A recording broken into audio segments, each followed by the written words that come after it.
Question and answer solution of previous year's subject, Mechanical Engineering.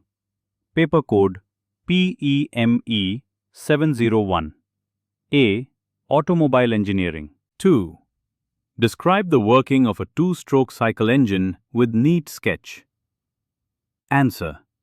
A two-stroke engine completes one power cycle, suction, compression, power, and exhaust, in two strokes of the piston and one revolution of the crankshaft. Working.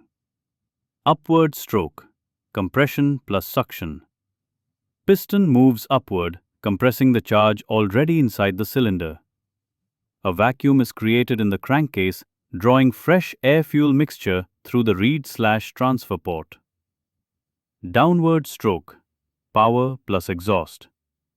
The compressed charge ignites near TDC, producing power, forcing the piston downward. As piston uncovers exhaust port, burnt gases leave. Further downward movement uncovers transfer port, allowing fresh charge from crankcase to enter the cylinder. 3. What is the ignition advance? Which factor affects its variation? Describe any one mechanism of ignition advance. Answer. Ignition advance. It is the advancing of spark before the piston reaches TDC. Spark must occur early so that maximum pressure is developed just after TDC. Factors affecting ignition advance. Engine speed, engine load, fuel quality, octane number, mixture strength, AF ratio, temperature and cylinder pressure. Mechanism. Mechanical, centrifugal, advance. Mounted inside the distributor shaft. Contains flyweights and springs. At higher speed, centrifugal force makes the flyweights move outward. This rotates the cam ahead, advancing the spark. At low speed, springs pull weights inward, spark occurs at normal timing. 4. Explain semi-floating type rear axle with neat sketch. Answer. In a semi-floating axle, the axle shaft has to transmit torque as well as carry the vehicle weight. Construction. The wheel hub is directly mounted on the axle. Axle is supported by a single bearing between axle and axle casing. Axle has a flange on which the wheel is bolted. Working. Power from differential turns the axle shaft.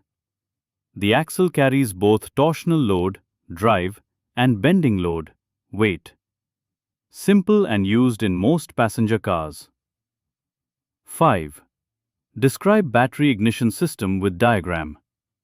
What are the difference between battery ignition and magneto-ignition system? Answer. Construction. Battery, ignition switch, ignition coil, condenser, contact breaker, distributor, spark plug. Working. Battery supplies 6 volts to 12 volts to primary winding of coil. Contact breaker opens, magnetic field collapses. High voltage induced in secondary winding, approximately 20 to 30 kilovolts. Distributor sends the high voltage to correct spark plug. Spark ignites the mixture. Differences. Battery ignition, magneto ignition. Uses battery as power source. Generates its own power using magneto. Suitable for cars and heavy vehicles. Used in motorcycles, scooters. Gives strong spark at low speeds. Weak spark at low speeds. Complex and expensive. Simple and cheaper. Needs charging system. No charging system needed. 6. What is the function of axle? Describe the stub axle with neat sketch. Answer. Function of axle. Supports vehicle weight. Transmits power to wheels. Maintains wheel alignment. Withstands braking and driving torque. Allows steering, front axle. Stub axle. A stub axle is a short axle carrying a front wheel. It is attached to the front axle beam by kingpin. Types. Elliott, reverse Elliott, Lemoyne, reverse Lemoyne. Front axle beam, kingpin, stub, wheel hub, axle. Explanation. Stub axle pivots on the kingpin for steering. It holds the wheel hub and brake assembly.